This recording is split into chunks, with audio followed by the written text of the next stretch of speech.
Welcome, guys, to How the Frack We Got Here, a show that takes the news and events of the week and try to make sense out of it all. I'm your host, the most Will Buchanan, and on this show, we simply are all about the facts. There are plenty of news stations out there that simply want to do anything short but inform you. Here at How the Frack We Got Here, that's all we believe in. We go up to the left, we go up to the right, we go up to the middle of independence, we go after all sides because there's more than one side of a story to everything. And you need to know it all in order to actually formulate your own opinion. And that's what we try to do here at How the Frack We Got Here. Thanks for listening, and hold on. It's going to be fun. Hey, guys. Welcome. Today's date, April 24th, 2024, and this is How the Frack We Got Here. I'm your host, the most Will Buchanan on the Frack We Got Here. We do take the events of the week and try to make sense of it all. Before we get started, guys, let you know that we are a news podcast, which means we do try to do our best to give you nothing but the facts from award-winning journalism sites. We do not do sensational news like Fox News, Newsmax, The Blaze, The Daily Beast, or whatever extreme left or extreme right that you may subscribe to. We give you the facts, just the facts, nothing else. We also do try to watch your language, but sometimes words do fly. At the same time, there may be things that might be shown that might be too intense for younger viewers, so viewer discretion is advised. Aside from that, welcome. So, how do we start this? I think we need to start this on some good news, because for all those that fly, even though I really don't fly, I've kind of got a little small fear of flying, but I know on days when I need to fly, I'll cowboy up and do it. We all know the cancellations, the holdovers, trying to get connecting flights, trying to get credit, things of that nature. Well, out of all this that happening, Pete Buttigieg, our Department of Secretary of Transportation, may have actually done something that makes the airlines very nervous. Here we go. Money in your pocket fast if you get jerked around by an airline. You get a cash refund in delays of 3 hours or more, and also much more transparency in all the fees you are charged for almost everything when you fly. With us now, Secretary of Transportation Pete Buttigieg. Mr. Secretary, thanks so much for being with us. So my flight gets delayed 3 hours. What happens and why? Well, bottom line is you get your money back, and you get your money back without having to ask. Look, a lot of times what's happened is there's a scenario where you get delayed a long time, so many hours that maybe you wind up booking a different ticket, same day, more expensive on a different airline, because otherwise there'd be no point in traveling because you're going to miss the meeting or the wedding or whatever you were heading out to do. But then you go back to your original airline and they say, well, look, we didn't cancel the flight, so you're not getting your money back. Now you're out the original airfare and the extra money it costs to get this new ticket. That's just one example of the kind of scenarios that we hear from passengers time and time again. We're putting a stop to it now. From now on, when your flight is canceled for any reason, you are entitled to an automatic cash refund, and it has to be prompt.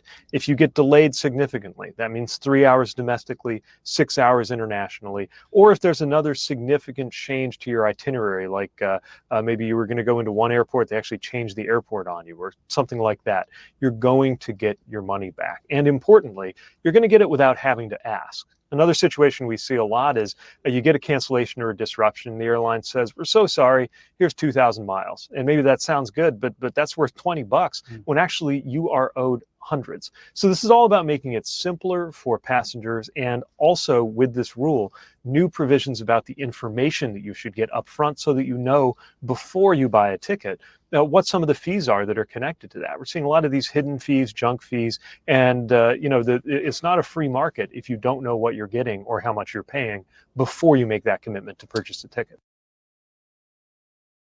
Nick, it is a tense. Well, he's 100% right. Again, if you ever flew before, it's a pain. Trying to get credits back, trying to fly, things of that nature.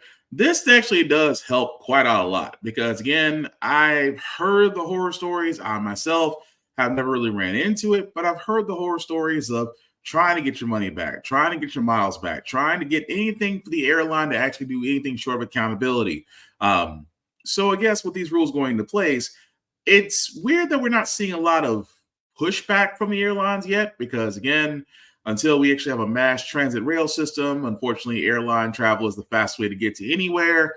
So at least there's some good news that, you can get refunds reasonably and you can get cash because, let's be honest, airlines are quick to give out credits, but they are very slow to give cash. But I digress. But other news I want to get into because this is kind of going to Trump.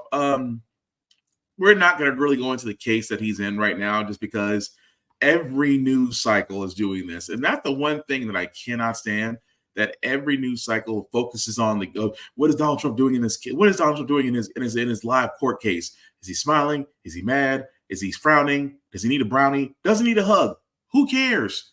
It's a court case. Tell us something more. Tell us something. Again, this is going to all the news segments, because almost every news outlet is covering this, and I don't understand why. The man is basically on trial for hush money payments that were done during his election, and that may involve a former porn star. Let's just wait to see what happens afterwards, because it's a federal case. It's one of the very federal case. It's one of the very, I won't say multiple case I was looking for. One of the very multiple federal cases out there that we're just waiting to see whether or not he gets indicted. And if he's indicted, he's found guilty. But dear God, from ABC to Fox to everybody, we don't need wall-to-wall coverage of Donald Trump in court. How about just give us what happened at the end of the day, much like you would do like going to ESPN when you can't catch basketball games. Just tell us what happened. That's all we need. But a thing that you should be concerned about, however, the New York Attorney General Letitia James. Why? Well, basically because she's saying that she's asking the judge to void the bond. Keep in mind, this was the same judge. This was the same AG that basically won her case fair and square against Trump for mishandling the values of his properties in order to secure higher bank loans, to the point to where there was a judgment of in excess of $464 million, one that Trump could not pay. But he also said that it was egregious. We found out that later, somewhere between the 11th hour, between Sunday night and Monday morning, of when the time of him paying the bond would run out, that somehow the appeals court said, oh, well, the $464 million is unfair. We're going to give you $175. And then he found Knight Securities Industries, a bond held by a person that mainly deals in subprime loans, is the one that's going to certify the bond for $175 million, which again is all cash Donald Trump had to put up while his case gets appealed. Here's the problem. Letitia James, at least Miss James, is saying that in her court filings that basically Knight Securities may not have the necessary funds to withhold this. She does say that quote unquote KIC does not have an exclusive right to control the account and will not obtain such control until it exercises the right to do so on 2 days' notice. Just keep it more that she also says the company has never before written a surety bond in New York or in the prior 2 years in your jurisdiction, and has a total policyholder surplus of just $138 million. This is slightly less than the $175 million bond that Trump needs. So again, this is going to be interesting, because keep in mind what a lot of the financial analysts out there were saying. They were saying that, trying to secure a $464 million bond would be impossible. And of course, because it now knocked to 175, which Trump still claims, keep in mind, this is a guy who claims that he's one of the richest men in the world. Okay, 175 million should be a problem for you. But as we saw what he did with True Social, forming his own media group, putting it for public trading on the New York Stock Exchange, let's just say the man's broke. But here's the thing. If the judge does listen to this, and if the judge does actually revoke the bond by Knight Securities, that means that the original judgment that's put in goes into effect. And unless Trump can cough up $464 million of his fines, let's just say that a lot of his properties will basically be up for sale. We're looking at you, Manhattan. But again, we'll cover that as it goes along. But other things we should be worried about, guys, like I said before, there's other things going on besides wall-to-wall coverage of Donald Trump's trial. More like the Supreme Court, because currently right now the Supreme Court is basically arguing over whether or not ticketing homeless people is a cruel and unusual punishment which violates the Eighth Amendment. Keep in mind, there are several different cities out there that are dealing with homelessness, tent cities, things of that nature, by simply removing the individuals from eyesight. But they're not actually doing more for affordable housing, they're not actually giving more to social programs. They're pretty much trying to remove them from out of sight, out of mind. Now, the Supreme Court, again, this is the thing that bothers me about the Supreme Court, that it's overly conservative. And of course, you see things of this case like Of course, the fact that homelessness becomes a public health hazard and fire hazards, especially with homeless encampments in certain areas, understandable.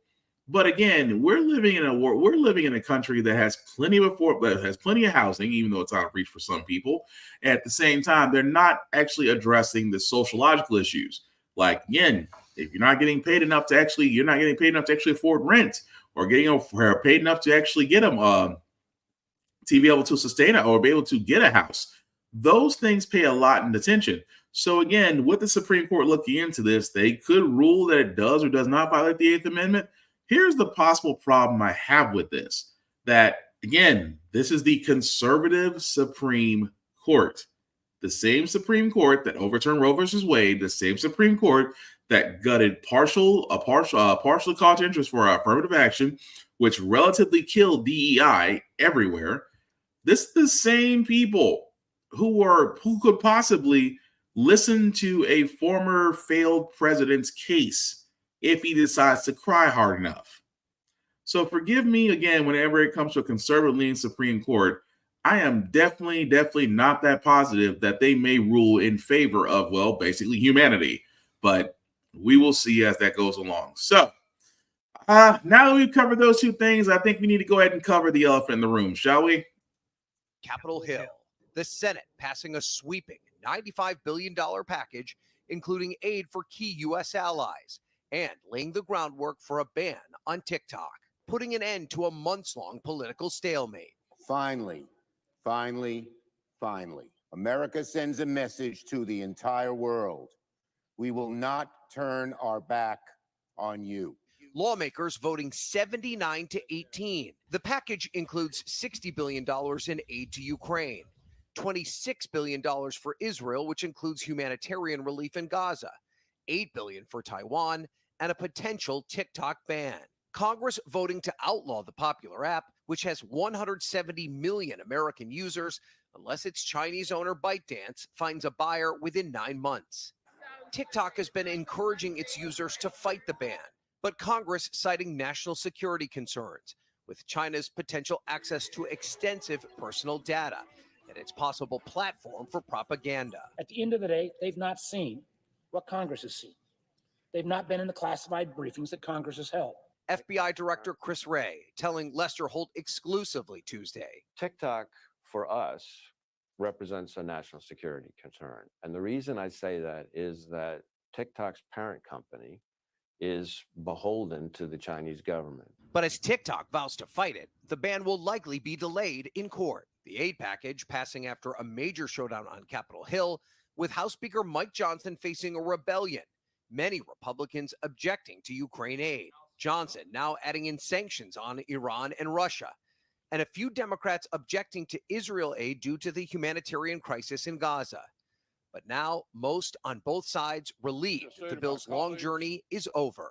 We can wish for a world where the responsibilities of leadership don't fall on us, or we can act like we understand that they do. Ryan, a lot in this package. Let's focus on that potential ban on TikTok. I mean, it's essentially regulating TikTok and saying you got to sell, the Chinese government can't be connected with the ownership. So how might this actually play out over the next few months?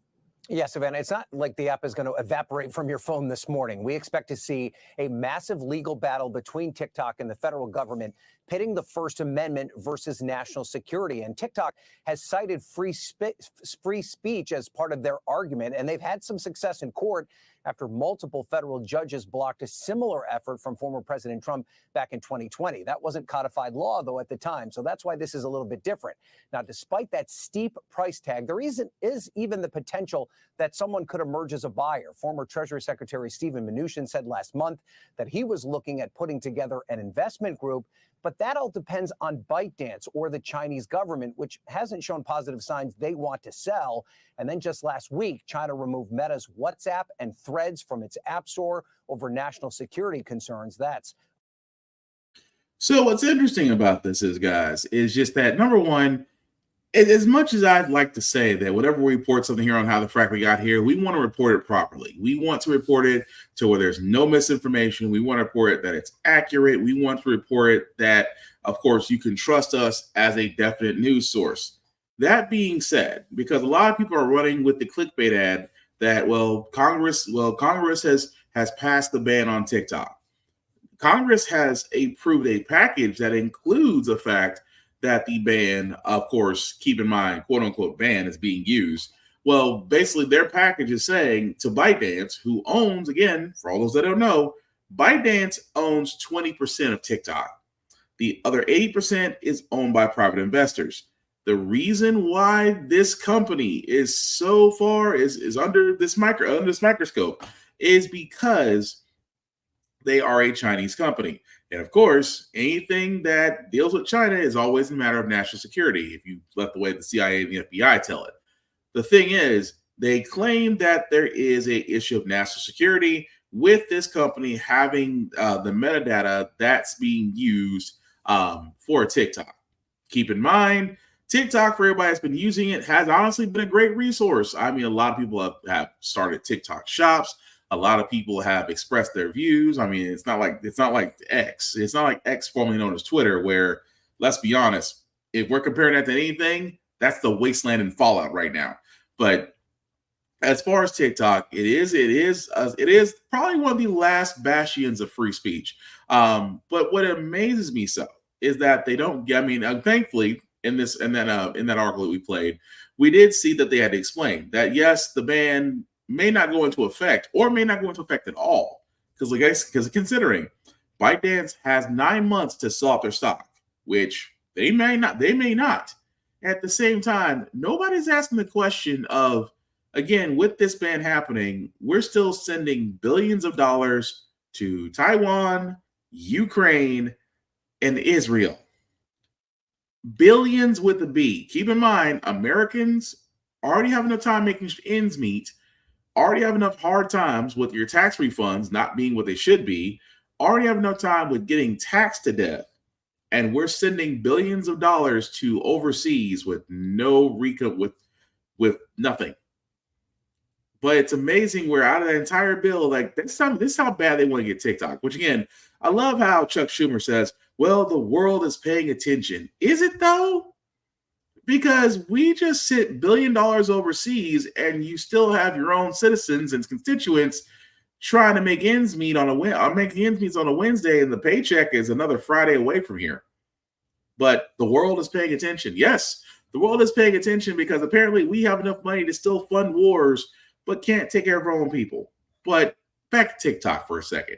ByteDance has 9 months to whether or not they want to sell. At the same time, there'll be legal issues along the way that can also prevent this from happening.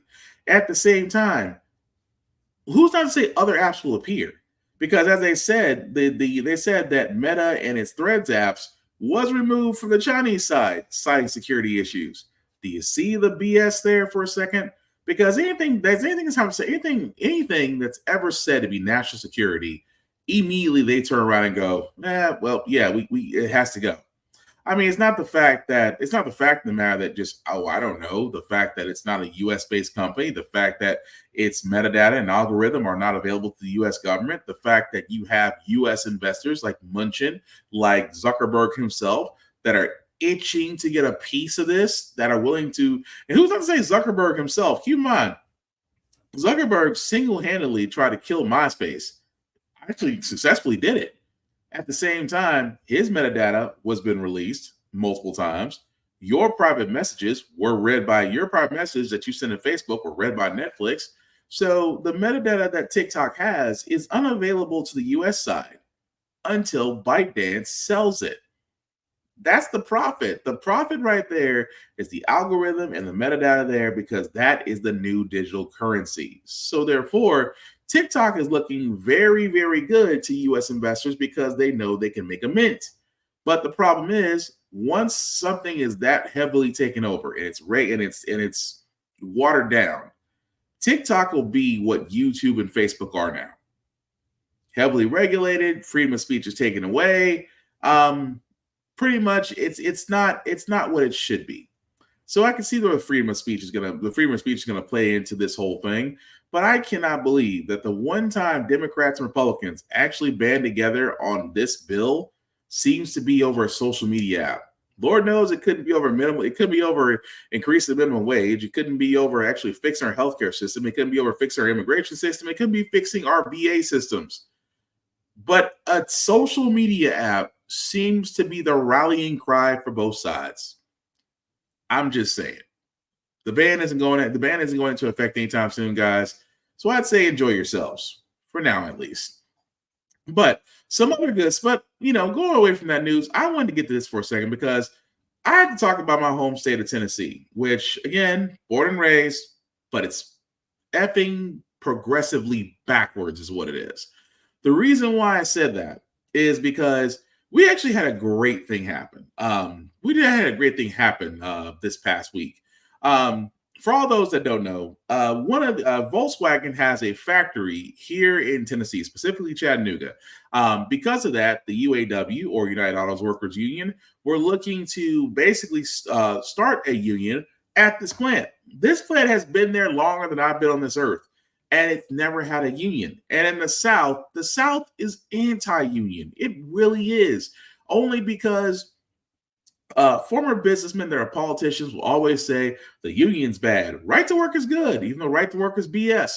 But they hate unions. Why? Because unions force them to be accountable. Unions actually get benefits and better pay and better conditions. That's why I say it all the time. Unions work. People only complain about unions because A, they're on the other side of it, or B, they're the ones that have to argue against the negotiators. But again, I've been saying this the entire time as we have covered multiple strikes out there that have happened.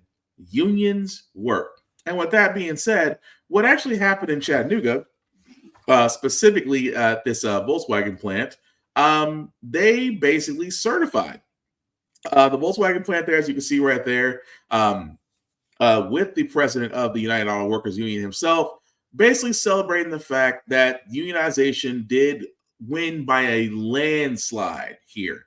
So that means that there will be a chapter of the United Auto Workers Union at the Volkswagen plant in Chattanooga. And it's great because and here's the thing about it. This is what's unheard of. It's 73% of the workers, 73% of the workers voting in favor of the union in the South. That is amazing. That's the thing I've been trying to tell people. The fact that was 73% of the vote to unionize is amazing. At the same time, does that mean that we will be seeing unionization at the Volkswagen plant? Absolutely. Does that mean that the other plants, because keep in mind, Tennessee has other ones. They have the Nissan plant here in Smyrna. They are about to have the Ford plant near Jackson, Tennessee, that's currently the ground being broken upon. And then another plant is going to be hopefully in Memphis, Tennessee. But here's the thing. The thing that I just find interesting is that the South needs to change, because you have folks who have benefited. And I say this all the time, folks who have benefited from the fact that we don't have unions, folks from that benefited that we don't have protections for right, we have this stupid right to work, which again, right to work has nothing to do about right to work. Right to work basically means that a job can fire you for any other reason outside of discrimination. That's it. If you breathe wrong, you're fired. You come with the wrong shoes, you're fired. You press the wrong latte at the interior coffee room, you're fired. That's what right to work is. They can fire you as well as you can walk off the job, which I think is stupid as far as analogies, because you can walk off any job you want to be a part of.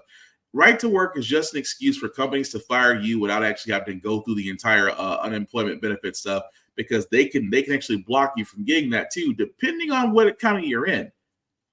But I digress about this, that the unionization that's happening in Volkswagen at this plant in Chattanooga is great. There's supposed to be another one at another plant in Alabama, which again, just goes to show you that the South, thankfully, although it should have changed a long ass time ago, pardon my French, but it's finally changing. At the same time, here's the funny part about all this. The current idiot that's our governor, Bill Lee, and yes, if he ever comes across this podcast or my publications, yes, he is an idiot. Yes, somehow he keeps getting reelected. Yes, idiots keep reelecting him. So technically, if you did vote for Bill Lee, you're an idiot. There, I said it. But what Bill Lee says is that he thinks that the unionization was a mistake. Really? A business owner that thinks unionization is a mistake. He sat there and says, quote unquote, I think it's unwise to put your future in somebody else's hands, but those workers made a decision based on the individual circumstances of that plant. I think it was a mistake. It was their choice. Really? Only business owners who are, here's the thing I will point this out. Only business owners who are terrible at being a people person will be the first one to sit there and say, oh, unionization is bad, because Amazon tried that. Amazon said for the longest time when unionization got bring up, why do you want to unionize us against us? We pay you the most. We give you benefits from day one. Why do we not? I mean, aren't you being treated well? And anybody that's ever worked for Amazon, either worked in the Amazon warehouses or driven for them in those trucks, will say otherwise. It is amazingly so how they marginalize the fact that unionizations matter. At the same time, if it wasn't for unions, guys, you wouldn't have 4-day work weeks. You wouldn't have PTO. You wouldn't have paid sick leave. You wouldn't have paid sick leave. A lot of these things that you have at the regular job, you would not have if not for unions. And I keep saying this all the time, unions work. And of course, leave it to our governor to sit there and say it's a bad idea, because keep in mind, Bill Lee's call to fame was the fact that his family owns an HVAC business here in Nashville. That's it. And imagine if that HVAC business actually had a union. I would be laughing my ass off. But the reason why they keep on saying it's like, well, it'll kill jobs. They'll do that. It'll kill jobs. Unions kill profits. Now, keep in mind what they usually say about that whenever unions happen, right? And I want to bring up this story because keep in mind, the big three just actually went through this sometime last year. When I mean by the big three, I mean General Motors, I mean Ford and Stellantis that owns Chrysler, Dodge, and all the other makes and models. Remember the fact that UAW went on strike with them to basically redo a new deal with them. And at the same time, the Ford and GM were trying to say, well, our profits are going to take a hit and things of that nature. We can't afford to pay workers. And again, forget my French, but here's why I say it's bullshit. Because General Motors has just reported their first quarter net income rose more than 25% on strong deliveries of pickup trucks and other higher profit vehicles. So let me get this straight. General Motors that sat there and said, if we unionize and pay these people more, we would see a drop in profits. Your first quarter net income says that you've made more than you projected, 25% more than what you would make. This, guys, is why I say, and again, forgive my French, it's bullshit. They want to keep profits. Here's the thing. Those companies want to keep as much profit as they can by paying as little out to the workers as humanly possible. That's the game. The game is they want to pay as little. They want to get away with paying as little as they can, but want to keep as much profit as they can. And the fact of the matter is, the UAW was right.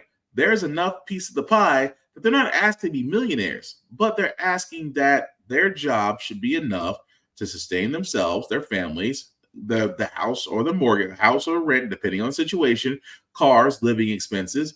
If you are giving your blood, sweat, and tears to a company, the company should pay you enough to where you can live off of, to where you don't have to take a second job, or you don't have to take assistance, or you don't have to do side job hustles unless you absolutely want to. And that's the thing. The fact that you have one of the big three actually turning a profit after that whole fiasco about not paying their workers just goes to show you that there's enough money to go around. They just are profit greedy and refuse to share. That's just all it is. But shifting gears for a second before we go back to Tennessee, because something else did happen in Tennessee, which again needs to be talked about.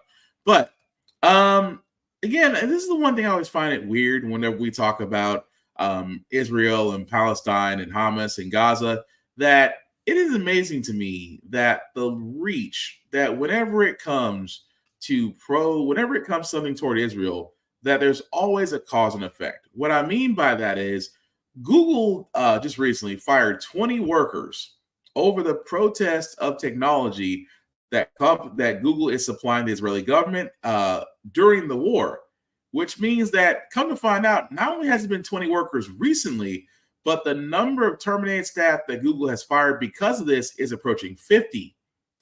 Think about that for a second. That you have people that work for Google that sit there and say, you know what? I don't like the fact of how we are supplying the Israeli government because of their atrocious acts on Gaza and Palestinians, and the fact that this seems more like a one-sided thing. And what Google decided to do was say, okay, you don't longer have a job, which goes to show you how messed up that is. That again, everybody's like, well, it's freedom of speech. You shouldn't go against your job. But again, you have the right to free speech. Now, again, you're not absolved from the consequences of what happens next. But I think that Google actually firing people for just having a difference of opinion, that alone should tell you something. Because, of course, the way the company says it, they say, quote unquote, every single one of those whose employment was terminated was personally and definitely involved in disruptive activity inside our buildings. What disruptive activity? Because here's the thing, what's considered destructive, really? Did they just say that we need to protest? Were they organizing something? What exactly did these 50 individuals do to where they didn't like the fact that you were supplying the Israeli government with technology and support, that you think that, oh, I don't know, that they decided that they were going to do something about it? This is why I sit there and say that it's always against Israel. You don't ever really see it on the Palestinian side, which kind of suggests to me it's a little bit one-sided. But that's also the other thing I want to point out too, because just like the young lady who was a valedictorian at USC that we covered last week, we are starting to see more and more protests against the Israeli war happen on campuses. Now, you would think for campuses that are trying to educate and stimulate young minds and encourage freedom of speech, most campuses are turning into modern day Gestapos. Over the Israel-Hamas war, protests continue erupting on college campuses across the country. Dozens of arrests have already been made at some of the nation's most prestigious universities like Columbia, Caltech, NYU, MIT, even Yale. We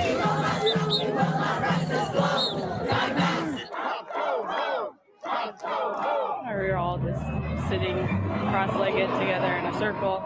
And then the NYPD came in and arrested us one by one, immediately zip-tied us with our hands behind our backs.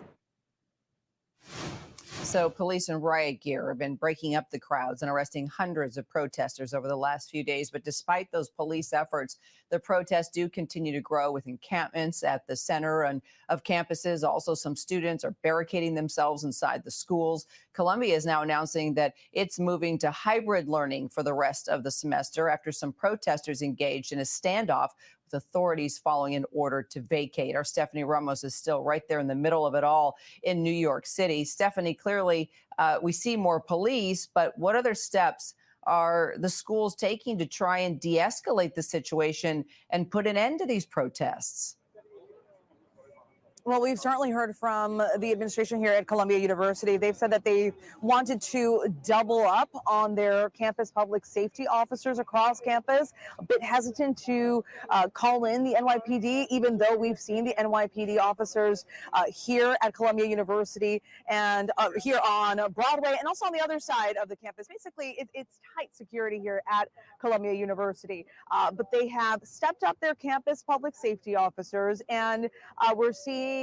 We were here yesterday, Kira, by the way, I just want to mention, and yeah, we saw a lot of NYPD officers on corners, surrounding the campus, and they seemingly had their riot gear on, helmets, batons, but at no point did we see them engage with any of the pro-Palestinian demonstrators or those that were pro-Israel, just right next to those pro-Palestinian demonstrators. However, that's obviously not the case at other campuses across the country. Even here in New York City at NYU, it was a much different story there. We know that security is very tight there at NYU, which is south of us, but that is the current situation right now. We don't see any demonstrators here right now at this very moment, but that's what we saw yesterday, where it was kind of on and off throughout the day.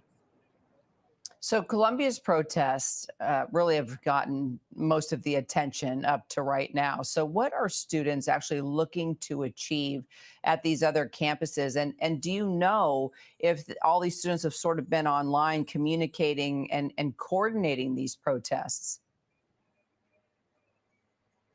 They have, and it seems as though many of the students at these other campuses, from what we've heard from the videos that they've shared online, is that they are setting up camps, they're setting up their tents, and they are marching, they're demonstrating in solidarity with the students here at Columbia University. Many of them chanting and yelling here outside of the gates at Columbia University yesterday that they want the university to divest from companies that are benefiting from Israel. Many of those demonstrators telling us that they're not going to stop. They're going to keep pushing for this as they've done before in years, not them specifically in years prior, but what they've seen historically. So many of those demonstrators spreading the word, not just here in New York City, but obviously across the country.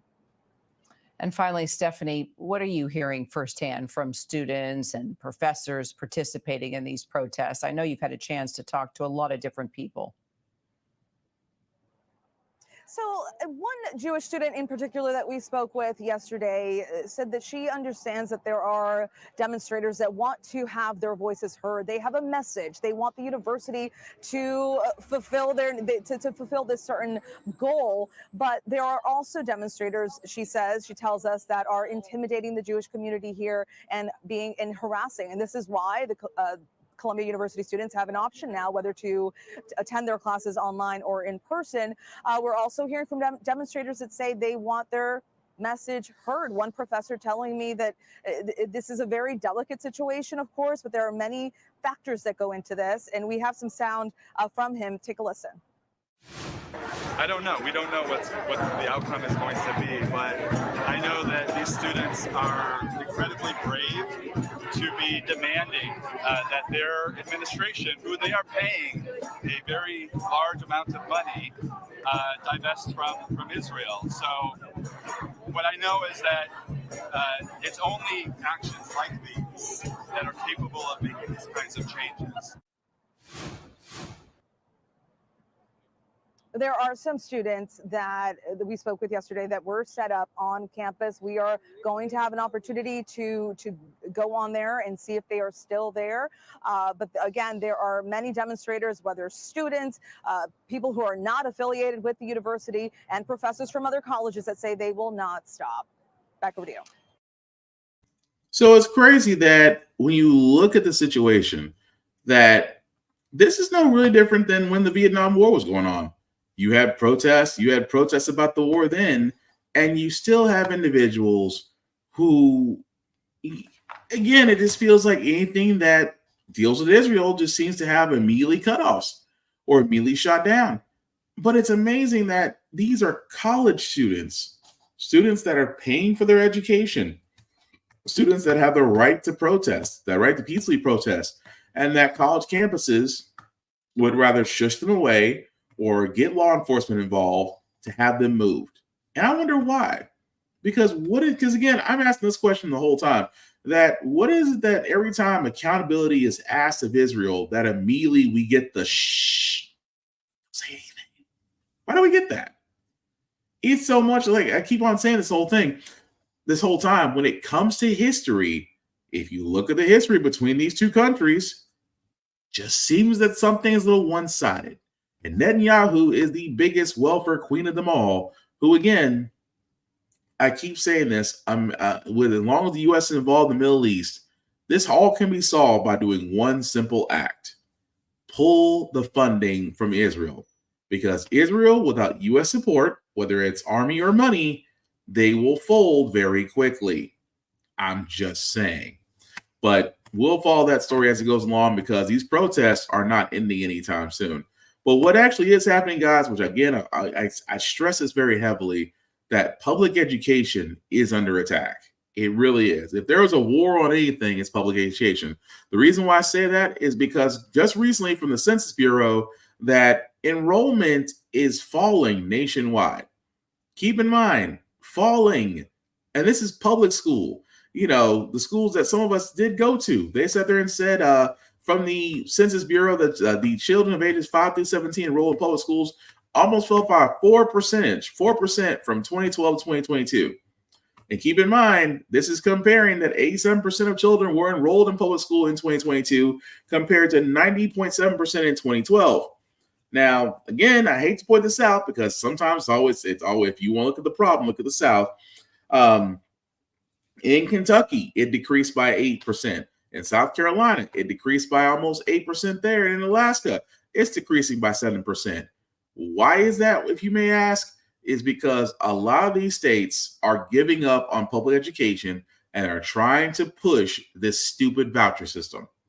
And I cannot stress this enough that, and I'm not saying this is all for private schools and charter schools. Some charter schools do actually follow the public school system. I am talking about the private and charter schools that just, are looking to take that public funding that public schools get, and they want a piece of it. Keep in mind, this is from public schools that get tuition from the students' parents and from other funding, especially from religious backings, like some churches do actually fund their Christian schools.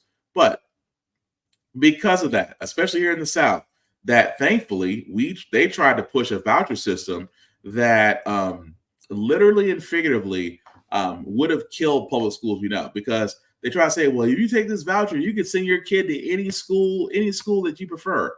There is a reason why schools were zoned. There was a reason why at one point teachers were taken care of. There was a reason why education was vital, because if you had education, less wars, you had smarter people and fewer soldiers. Some would see that as a good thing. But now with public education being attacked, you have teachers who are underpaid because, again, I can point this out all the time when it comes to that, especially in Nashville, where the median, keep in mind, teachers usually get paid between $45,000 and $66,000, but that's on the good side. If you're lucky as a teacher in Nashville, you'll be lucky to make $54,000. That's saying a lot. Now, keep in mind, $54,000 in this day and age, especially in Tennessee, is not enough to get it's not enough to get it's not enough to get a 2-bedroom apartment. You definitely forget rent, forget groceries, forget utilities. That's what most teachers, luckily, if they're luckily make. Some teachers actually make less. As you can see right there, the $54,000 is the median, which means that some may get it. But again, that's just the only tip of the iceberg when it comes to public education. The other tip is how they're treating it. Again, overcrowded classrooms. You have unruly children who do not listen to educators. You have seen the multiple social media videos out there where teachers are basically have their hands tied while kids can do whatever they want, and that's completely unfair. At the same time, how they test these kids. They're not teaching them to read and understand. You're basically getting them to read and understand a test. They're not learning. And we can chalk this up to the fact of COVID just sent everybody to remote learning. We can chalk this up to the fact that this has been an underlying problem that has now just reached the red line area. And now a lot of people are paying attention to it. But again, there's a certain group of people out there, the GOP, who are taking this as an opportunity, because leave it to Republicans to destroy something so badly that the only way that you can save it is to privatize it. And they tried to do that here in Nashville. I talked about the idiot Bill Lee not too long ago, that he wanted to turn around and do a voucher system here that nobody wanted. Keep in mind, nobody wanted this voucher system because these voucher systems do not work. They have destroyed funding. The only people that win out of these things are the charter schools and the private schools that get this. And I keep on saying this, and I will say this for as long as I live. If you are a private school, specifically a religious school, you do not deserve public funding. There's a reason why church and state were separated in the first place. If you're taking federal dollars, you have to be non-denominational. You have to be. Because again, it makes no sense that you're funding a church with state money. But thankfully, it did not pass far. The voucher system happened. But unfortunately, the next part that I'm about to talk about did happen, to where, again, for some odd reason, whenever it comes to gun control, and again, I am a gun owner, but whenever it comes to gun control, especially here in Nashville, we just had a shooting happen at a school just now going on 2 years ago. that, again, we asked for gun safety. We asked for stricter guidelines.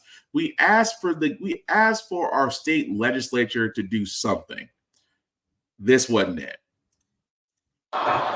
Chaos erupting in Tennessee's state capitol, where lawmakers just passed a bill that would allow teachers to carry concealed handguns in schools. This is the reaction of rage, hurt, and anger. Emotions were high as protesters descended on the House gallery, waving signs as House representatives voted 68 to 28 to pass the bill following the state Senate's lead. It's one of the biggest pro-gun moves by the state since the tragic shooting at the Covenant School in Nashville last year that killed 6. We are being blamed for putting guns in schools, but the purpose of it is to protect our children. 32 other states passed legislation allowing teachers to carry guns in schools as states across the country grapple with how to address school violence. If signed by the governor, the Tennessee law would allow teachers to carry guns in schools where top administrators agree. The teachers would be required to have a permit, do training, and get a background check and mental health evaluation. Currently, it's just one of those gun-free zones where people know they can go there and take advantage of folks. The bill now heads to Governor Bill Lee's desk, who is expected to sign it soon. Every person that dies at the hand of a gun in this state, it's on their hands. Tennessee becoming the next state to arm educators in America. Priya Sridhar. So let's think about this for a second, guys. Because what is amazing, what is really amazing about all this, right? That if we think about what they just said, you're asking underpaid, tired out educators that, hey, we're not going to pay you more, but we are going to make sure you're armed. You want a live firearm put in a classroom. Scratch that.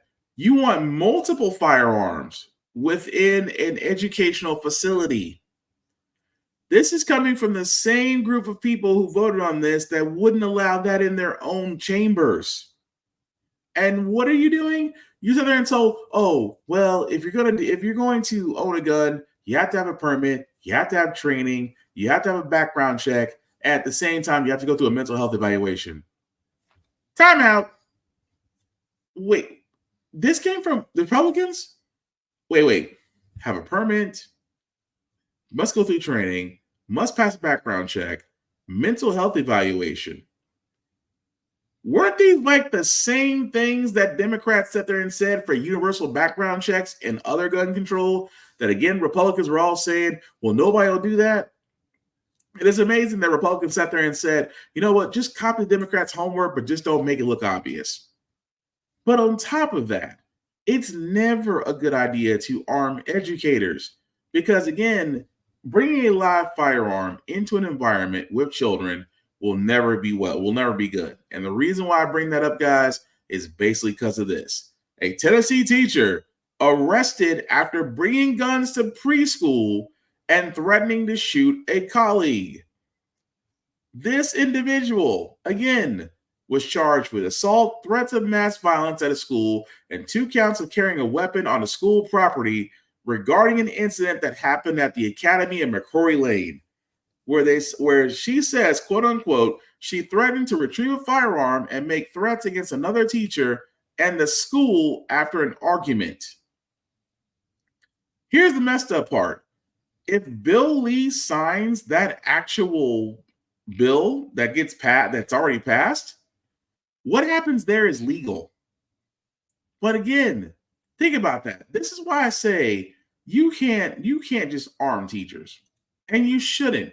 That's not their job. Teachers' jobs are to educate. Teachers' jobs are to make sure children are safe. But bringing a live firearm into an actual environment with kids is so much more dangerous, and it needs to be admitted so. Just because of the fact that I brought up one story where literally it just happened. That one teacher had disagreement, and what's she gonna do? She went back to get her gun and bring it into school. And yet you want to arm multiple teachers the same way. Do you see why I say Tennessee is progressively backwards and why Governor Bill Lee is an idiot? Because he will sign it, and a lot of people will think it's a terrible idea. including the same people, but only the people inside that chambers, along with Sexton, that's a whole other story, will think it's a justified idea. This is why I keep telling you guys, come election time, wherever you are, please pay attention to who you vote in, because you may get a group of idiots like we have here in Tennessee. That's all I'm saying. But we're going to go and move on to our feel-good segment, because usually how the Frack We Got Here, we cover a lot of things that are doom and gloom. Sometimes you hope, sometimes make you lose your faith in humanity. Sorry, words are just hard right now. But we want to leave you guys out on some good notes, some good vibrations, as this is Wednesday and tomorrow is pre-Friday, which is Thursday. And I don't care who you are. As a Disney character, you get excited when you meet them. And this Kid's Wish made me smile a little bit, because it's actually one of my favorite Pixar characters. Our play of the day, and the youngster who's very excited about a really cool superhero. So take a look at 6-year-old Zaire, who got to meet his idol Frozone from The Incredibles at Disney World. Yes, so maybe he was a little shy at first, but then Zaire sure warmed up to Frozone, who taught him how to assume the typical superhero pose right there. Zaire's smile melting hearts across America. Oh my gosh. Look at that. That's Love why that. representation matters. Got the muscles to go with it, too. Adorable. Gio, we need you. I don't care what no one says. That's always hard when we actually meet your characters. At the same time, we always remember Frozone, because only a man who can take one line from The Incredibles and he gets recited in homes everywhere. Where's my super suit? If you haven't seen it, I highly recommend that you do. But that's going to do it for this podcast, guys. We thank you all for watching, for liking, for letting people know this is live. I certainly appreciate that. Some shameless plugging before we do get out of here. Shout out to Vaughn at BigBZA. Definitely check him out, BigBZA on all social media. Also, check out blurredstation.com, guys. I cannot stress this enough. This is the new media. This is our Netflix in a way, to where you'll be able to see quality television, quality movies, shows like Issue 1, Undead Horizon, Blood Emblem. I can keep going on, guys. At the price of $10.99 a month, you cannot beat that, especially the fact that everything else is going up, content is moving. But in this case, the content here is here to stay. And if you are a content creator that would love to join Blurred Station, guys, again, you have to join Blurred Station first, and then you'll be able to make your pitch. But the beauty part about this is, guys, is that the content that you do make, you do keep, is that Blurred Station just gets a piece of the distribution, which, again, not a bad deal. At the same time, paying $10.99 a month for 36 months, guys, you do get the ability to own a piece of Blurred Station. So definitely check that out. Hit the Join Now button. Again, if you are joining, please go into the Blurred's Eye View Affinity membership. Again, select anybody there. We are all for the cause, but we would certainly appreciate it, because, again, this does not move forward without you. Of course, guys, with me, Black _Spartan 615 on the socials. I do reviews on everything. Catch me here on How the Frack We Got Here. Catch me on Get Bit Podcast Friday. Catch me on Blurred's Eye View on Tuesdays and Thursdays. I do a lot. To keep busy. But again, also the link at the bottom, guys. I'll make that a little bit bigger for you guys to see. If you copy and paste that link into your browser, take my link to the YouTube and Facebook groups for all my podcasts. How the Frack We Got Here, Get Bit off of this podcast. Like, share, subscribe, get the notifications icon on. Much like PBS, guys, we don't move forward without you, because, again, liking, share, following, it costs $0. It only takes you a second to do. So we hope that you'll do that, because, again, we can't move forward without you guys. The movement is real. Like I said before, guys, we are getting to the middle. It won't be too long before we get to our presidential nomination votes. I mean, at this point, it's pretty much going to be Biden, and it's going to be Biden and Trump. And I keep talking about not just the national, but the local, because you just heard me talk about Tennessee, where our legislation, outside of a handful of great people, most of them are idiots, but they were voted in. So unless you are doing your part and getting to know these candidates, getting to know their issues, to see if their values jive with yours, do so. And at the same time, if you believe that you can do a better job of running in politics, there's plenty of sites that show you how to get elected in your own area, or how to run in your own area and hopefully get elected. So definitely do that. My whole job here at How the Frack We Got Here is to inform and to hopefully encourage, because, again, misinformation is rampant out there. But the only way we beat this, guys, is that we have to hold things accountable. At the same time, we have to do our job. Vote. If voting was not so important, they would not be trying to run the gauntlet to make sure your vote was definitely not being counted. Yes, I said it. But the last thing I'll say about how the Frack We Got Here, guys, it's all about staying informed. We are not trying to reinvent the wheel. We are simply giving you all the information to allow you to make up your own mind. But we do provide a logical, progressive presentation and perspective to go along with it. We do a lot better than once we're informed. We're progressive. We move forward. We try to right the wrongs of our past by making decisions now that we should have done back then, like electing our first black woman to the Supreme Court, electing our first black woman to the Federal Board of Congress, electing our first black woman to the Federal Board of Governors, electing our first black woman as a national security advisor. All great things. We don't learn from history. We are doomed to repeat it. That's what we keep asking ourselves. Why does everything go up on our paycheck? Why are we looking at different politicians but still the same old gang in Congress? And most importantly, how the Frack We Got Here. Thank you all for watching, guys. Take care of yourselves and each other. We'll get through this. Peace.